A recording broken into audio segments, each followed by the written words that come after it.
or Debbie.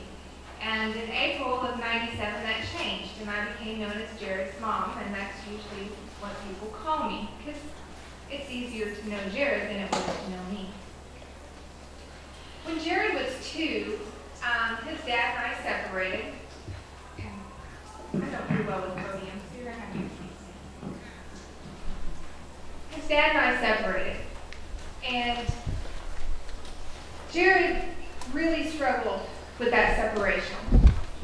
He became very angry. His dad suffered from anger issues. His dad also had suicidal tendencies and thoughts. He became a police officer, and things got worse for him. At the age of about 2.5, Jared started therapy, which I was surprised that it was recommended by his pediatrician, that a 2-year-old could go to therapy. To me, therapy was for adults to talk about adult things with other adults. And therapy helped him a lot. And I was extremely happy to see that, because by the age of 3, I had literally no glass figurines left in my house. He had broken them all. He had put his hand through a window and shattered the window. And it was a struggle as a mom. What do I do to help my child? At about age 5, he had learned some coping mechanisms. He didn't get angry, and things kind of calmed down. We moved from the state of Illinois to the state of Tennessee when he was late into his 3-year-old, going on 4. And things progressed rapidly with his father, with his anger management issues, which then reflected back on Jared. And at about 6, Jared went back into therapy in Tennessee through Vanderbilt. And he spent about 3 years in therapy at that point. Jared was put on some pretty strong medication called Risperdal. And that medication really leveled him out. Unfortunately, what did happen is his father was not supportive of it, neither was his father's family, and when he would visit, his father wouldn't continue the medication. So then Jared's body went in and out of struggling with going on a strong medicine, coming off of a strong medicine, and going back on it. The other thing that medication was adamant about in the instructions to know was sugar. And they went the exact opposite, and every time he returned, he had a Mountain Dew in hand and a bag of candy, usually Skittles, and some fresh-baked chocolate chip cookies, which is everything that I needed to take away. And how do you do that? Because then I'm the bad guy, so I just took what Dad gave him away. After a period of time, Jared did learn how to handle things, and about 3rd grade, we were able to take Jared back off of his medicine permanently. And I was extremely happy with his progress. Okay?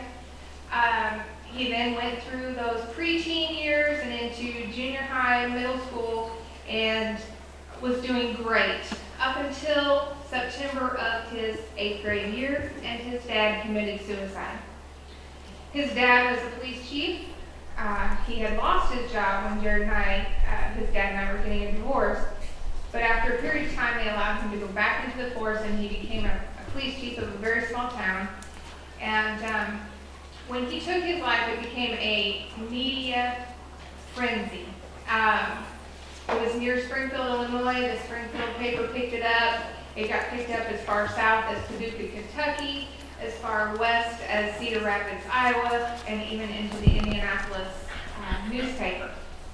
And there were helicopters flying over the funeral and people hiding behind trees trying to get pictures of the kids. And it was a terrible situation, in my opinion, for any child to go through. And I thought Jared, at the age of 13, handled it pretty darn well. But my goal as a mom was to get him out of that situation as quickly as possible, because all they wanted was a picture of my son. And as you can imagine, when you lose a parent, all you want to do as a child is cry. So we got him back to Tennessee, and first thing he did was headed over to the soccer field where the girls' soccer team was practicing, and he was out there like he always was, helping them. And he began to rebound again. And I thought,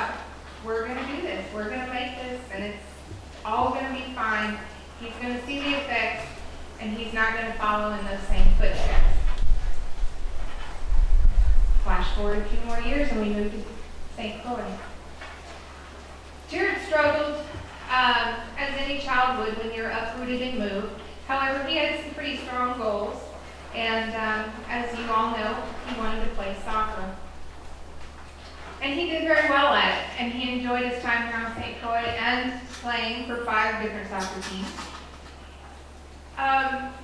As a mom, I gave him a little bit of room to fly free here on the island and roam and run.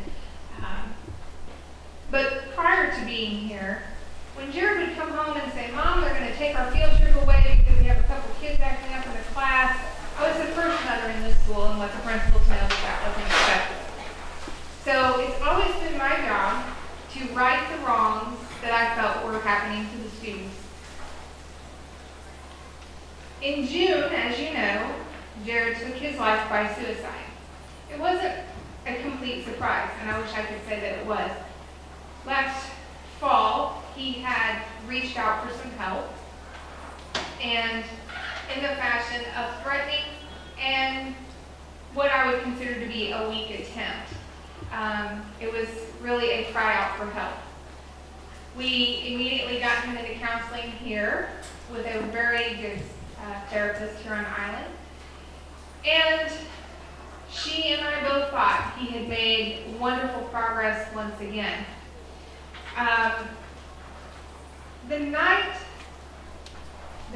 Let's start with the day. The day Jared, his last day on Earth, we went to Buck Island with some friends, some of you are here today, and had an awesome, awesome day. Okay? Came home, had some good times, we joked, we laughed, we were watching the World Cup, and after we went to bed, and I printed out a sheet to take the ACT the next morning, apparently he reached out to some friends, some here, some stateside. One of those friends, and this kind of talks about what Miss Sasha said, what do I do when somebody says I'm going to kill myself? That's some pretty big weight to put on your shoulders. And this friend knew me and said, "Is your mom home?" And he said, "Yes." "Don't tell my mom, I will hate you forever." Of course, I did not know this until late June, and the girl came up to me and she was in pieces. She said, "Had I have known that forever was going to be less than 24 hours, I would have told you." The truth about telling the parents just after somebody tells you they'll hate you forever, they won't hate you forever. They may hate you for a day or two, but they won't hate you forever. I can promise you that. Because as Ms. Sasha said, people who commit suicide do not want to die. They really do not want to die. They want the pain that they're feeling to go away. I'd like to bring your attention, because you've all kind of looked over here. See these students standing over here? I'd like to tell you what they're representing. Every minute of every day, somewhere in this world, one person takes their life by suicide. Pretty staggering, huh? One every 15 minutes takes their life in the United States. One is a girl every hour of every day. The rest are boys. Doesn't matter your color, what your economic status is, it's happening everywhere on the globe. One of those people standing over there represents an emergency services worker, a doctor, a nurse, an EMT, a paramedic, a firefighter, someone in the emergency services field. One of those people, 22 a day to be exact, is a military personnel, past or present. We lose 22 soldiers or veterans every day to suicide. Now, is there anybody in this room that I did not touch with those statistics? Is there anybody who's not related to one of those people? It affects all of us. Every one of us. Thank you, guys. So let's talk about, since June, what's been going on. I told you that Jared always come home and said, Mom, you got to take care of this problem, you got to fix it. Well, to be honest, when Miss Sasha started coming to see me, and when I met with the students and the administration here to plan Jared's memorial service here and to stateside, all I truly wanted to do as a mother was curl up in the fetal position, cover myself up with a blanket, and never ever get up again. That's what I wanted to do. Unfortunately, at that time, this kid had different plans for me, as he always does. I believe that you do still talk to your loved ones who have passed on. And Jared has given me some pretty strong signals once in a while, including knocking me in the head occasionally. You see this banner behind me.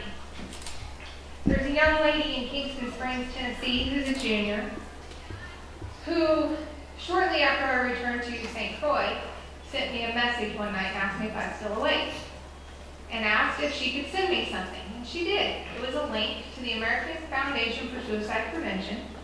They were having what they call an Out of the Darkness walk. She wanted to know if it would be okay with me if she got a team together and went and walked in Nashville on September the 13th to remember Jared and to raise money to stop suicide. I asked her to give me a little bit of time, did some research, make sure the charity is worthwhile, and after my research I said, go ahead, let's do this. About a week later I talked to my husband about it and I said, you got to send me to Nashville because I can't let these kids get together and go do this without me being there. That's just not right.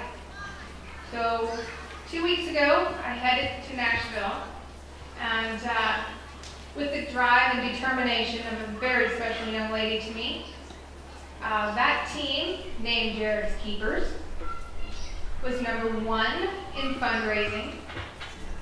We had 10% of the walkers who walked in that day, which there were almost 800. We had nearly 80 people on our team. And they asked me to speak that day, and they also asked us to lead the walk. And it was an exciting and very special time for all of us, because once we got to reflecting on how many people have we lost to suicide, we realized we've lost a lot. And the class of 2015 in Kingston Springs, Tennessee, a little bit larger than your school, has lost 2 students to suicide and 9 parents, 8 or 9 parents at this point of students in that class have been lost to suicide. That's a lot. It's a lot of kids. So I realized when this walk started taking off and this young lady was determined to get the kids at Harpeth High School to pay attention and stop this craziness, that we had to support her. And the way we supported her was creating a foundation. And we are happy to say that we are now recognized as a nonprofit foundation by St. Croix and the Virgin Islands, and hopefully within the next 30 days the federal government will give us that nonprofit status, and we will be fully functional. But what does the foundation do? I'm here talking to you. What does it do? Well, I am very pleased to say we have partnered with the American Foundation for Suicide Prevention, which I have recently become an advocate for, a recognized field advocate, which means I will be meeting with our elected officials and letting them know the statistics. And there is one statistic that was not touched on earlier, and I want to let you know. 2011, do you know where suicide ranked for students aged 15 to 24. Do you know what number that was? You were 10. It was your 10th leading killer in 2011. Do you know where you are in 2012 that just came out, that report? Anybody? You're 2. Do you know where you're at next year? The report, the numbers are already there. They just got to wait and release the report. Suicide was the #1 killer, ages 15 to 24. That's not a #1 that we want. Okay? So schools have to start talking about this. You have to start recognizing the issues, and you have to start telling people when people are really, really sad. So what does Jared's Keepers Foundation do along with the American Foundation for Suicide Prevention? It's easy. It's just a club, and they're nice to people. What a great concept. You're just nice. You go out, you meet new kids who are new to your school, you get to know them a little bit over lunch or over breakfast, you introduce them to somebody else you know that maybe has the same things in common. They helped organize the walk in September. They will also do World Survivor Day on November 22nd. They will have a candle lighting and luminary ceremony, which I am proud to say I found out that there is a ceremony in Frederiksted this year. So I hope to see many of you there. In the spring, they will be organizing a campus walk, an Out of the Darkness campus walk with the school. And because of being so close to Nashville and all the country music ties that the town has, they'll be having a couple of bigger name country music people performing there that's being firmed up. They're going to have activities for children, so they're making it a family event. And being in Tennessee, they're going to have a barbecue contest. So, in June, they're planning on sponsoring a soccer tournament, and I'm sure that the school will be getting some information on that when things firm up. And in addition to that, they're doing a pretty cool thing. It's called a Hope Box. It's a little box that has a teddy bear in it, has a little package of Kleenexes, and information on support groups. They really have a lot of support from the teachers in the different groups at the school. So their family and consumer sciences class, back when I was in school, we called it home economics.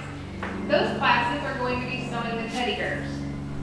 The kids are going to be decorating the boxes, individual to those who need them. And I'm very saddened to say that their first Hope Box will be delivered in the next week, as there was a 2014 graduate from a neighboring high school that took his life 2 days ago. Do you guys know the 2 different types of suicide? Did you know there were 2 different types? No. Okay. Do you know?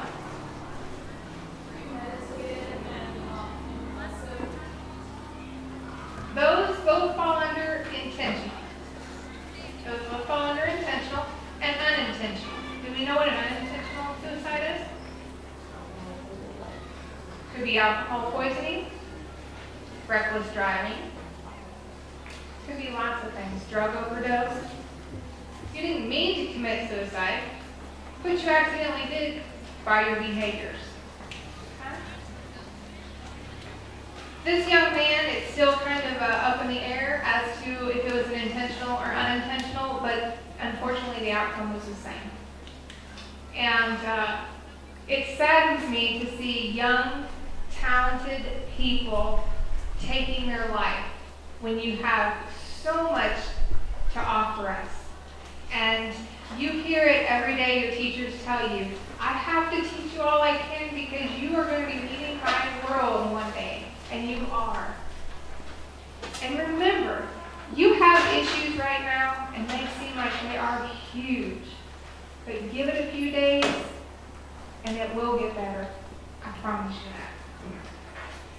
So I spoke with Azami the other night, and she is in hopes to get the Jared Keepers Club started here at Good Hope Country Day to do just nice things. Just nice things. What's been going on for me personally? Obviously, I've been busy, and it's just been a little over 3 months. I do have days where I still want to curl up and hide from the world, but I cannot. And every time I start to, I have a little special friend who sends me a text message. I want to share a funny story with you. When I met with Kelsey, the young lady in Kingston Springs, we went out to Applebee's for dinner. And it was just the two of us. We sit down at the table. It was very emotional. She was struggling herself emotionally. And my whole goal was to comfort her. Because I'm a mom. That's what moms do. And lo and behold, the young man comes up and puts down our little coasters and asks us what we'd like to drink. My name is Jared, and we both lost it. Today, as Miss Sasha was walking me up here, we're seeing students, and we come around the corner, and a young boy darts across in front of me. Hello, Jared. Now, you can say what you want, but my Jared keeps giving me signs that he's still here with me. Not physically, but he certainly is here with me. I have, like I said, become a field advocate for the American Foundation for Suicide Prevention. And there are some big things going on there. There's a program that's 100% fully funded by them for high schools and middle schools. It's called the More Than Sad program. It teaches the teachers how to help you. It teaches you how to identify depression. Okay? Spoke with Ms. Sasha about it. Hope to get you guys on board. It's a big deal. It's a really big deal. My goal and my hope that you walk away with today is knowing that you have friends that you may not even realize you have, but you have friends. All you have to do is reach out to them and ask for help. Okay? Always keep the hope, never let that go. Now, you all got a card, correct? Okay? The week of September 10th every year is National Suicide Prevention Week, all across the United States. September 10th is World Suicide Prevention Day. Okay? I ask that each one of you put that card in your wallet or your purse. I hope you never have to get it out. But if one of your friends or you feel like you just can't get out of the hole that you feel like you're in, please reach for that card and help somebody. Okay? On the back, you will find the scan code to jaredskeepers.com. You will find the scan code for the National Suicide Prevention Hotline, as well as the American Foundation for Suicide Prevention. Okay? Lots of great material on all three of those websites. We also, Jared's Keepers has a Facebook, Instagram, and Twitter. Don't ask me about Instagram and Twitter. Kelsey does that for me. I am so not technology savvy in that. Facebook, we keep updated quite a bit. And we also have a special place in there called In God's Golden Gloves. And if you ever lose a person to suicide, anybody, we honor them. It's not a shameful thing, and it's not a way of death to be embarrassed about. A lot of parents really truly feel that it's an embarrassing situation, like we failed somehow. But the truth is, most parents who have lost a child to suicide, we have tried everything in our powers and sometimes beyond our powers to save our child. Okay? I would like to open up to questions. If you have any questions for me. One other thing before I do. One of the most important things to know about when talking about suicide, number one, talk about the person. It's great. We don't want to forget that person, ever. I love Jared. That face just gets me every time I have to look at it, because that's his mischievous face. don't not talk to me about Jared. Okay? I love to hear stories. And you guys have